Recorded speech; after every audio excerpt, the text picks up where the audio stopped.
1200 horsepower Audi RS3, 1400 horsepower Mustang, 190 horsepower Miata.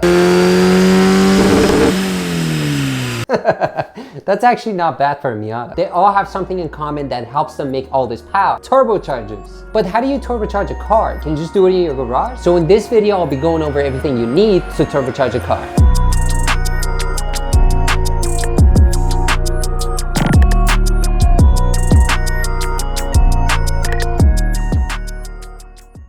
Now before we start, I'm gonna assume that your car's running perfectly. No leaks, no issues, no knocks, or any of that funny business. Because whatever issue it has right now will be multiplied when it's boosted. So that once in a while engine knock that you have right now could turn into once you're boosted. So do all the maintenance and get it running perfectly before you do anything to it. Okay, now let's get into it. The first part you should look into is the turbocharger itself. Obviously, because almost everything else is going to depend on the turbo you choose. I will cover how to choose the right turbo for your car in another video, because I just don't want to make this video 2 hours long. Just make sure you subscribe so you don't miss that video. Next is the wastegate. Now, some turbos are already wastegated, which means they already have an internal wastegate. Free float turbos, on the other hand, do not have an internal wastegate, and that's when you need to get an external wastegate. Both the internal and external wastegates do the same exact thing. They basically divert the exhaust gases away from the turbo to prevent it from spinning too fast. And by controlling the turbine speed, it controls the amount of boost the turbo makes. Next, you'll need to sort out your intercooler. An intercooler is basically an air-to-air radiator. It cools the charged air coming from your turbo before it gets into your engine. The cooler the air, the more dense it's going to be and the more power you're going to make. You can get intercooler kits that are prefabricated specifically for your car, but it's cheaper to piece together and fabricate your own piping. You need piping from the compressor outlet to the intercooler, and then from the intercooler to the throttle body.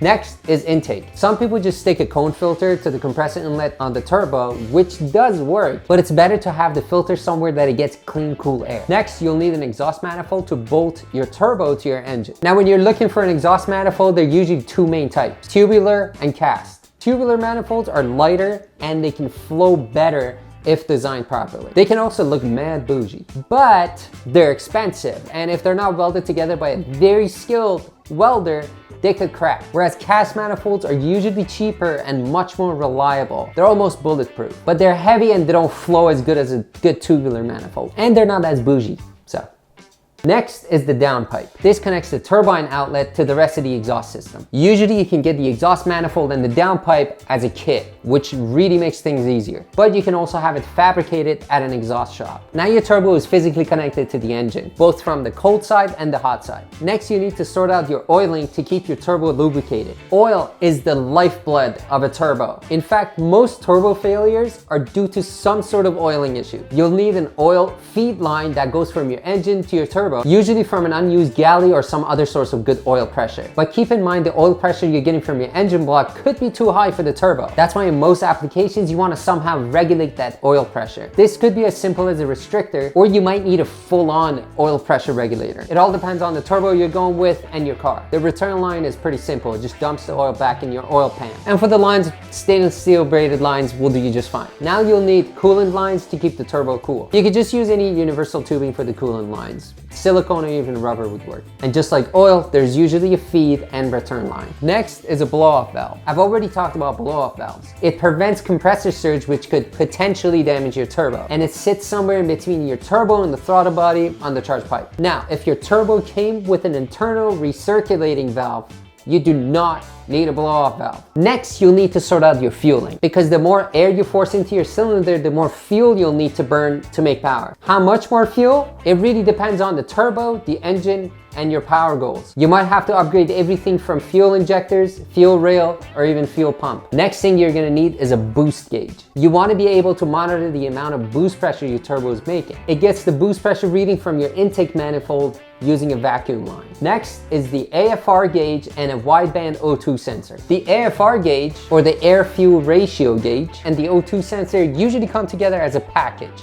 usually. The O2 sensor sits in your exhaust pipe, and by sensing the amount of oxygen in your exhaust gases, the gauge calculates your air to fuel ratio. Now remember, your car already has an O2 sensor, but in most cases, the stock O2 sensor is a narrowband O2 sensor. It tells your ECU whether your engine is running rich or lean. It's like 1 or 0. Whereas a wideband O2 sensor gives you a full ratio, which is really key when you're tuning the car, which sets me up nicely for my next point, tuning. A good professional tuner will safely tune your ECU to make the maximum amount of reliable power. Reliable being the key word here. By fine-tuning variables like spark timing, fueling, and boost pressure across the entire RPM range and load. This step can literally make or break your build. So make sure you take it to a professional and have it tuned on a dyno. Not some kid you found on Facebook, sits in your car with his laptop, you're doing pulls on public roads. You're not gonna get the full potential that way. That's if your engine survives it. So that's it. Now you should have a good sense of what you need to put your own turbo kit together. Now remember, you can just go out and buy turbo kits. Some of these kits sometimes cover everything from nuts and bolts to the turbo itself. Or you could get partial kits that have some of the key components except the turbo. Ultimately, you could get a kit that just covers the hot side. Basically just the exhaust manifold and the downpipe. And these are the ones that I actually prefer. The more stuff the kit contains, the more expensive it's going to be. In most cases, you'll save money by putting your own kit together. And you usually end up with a higher quality build because you get to pick and choose what you want. But if this is your first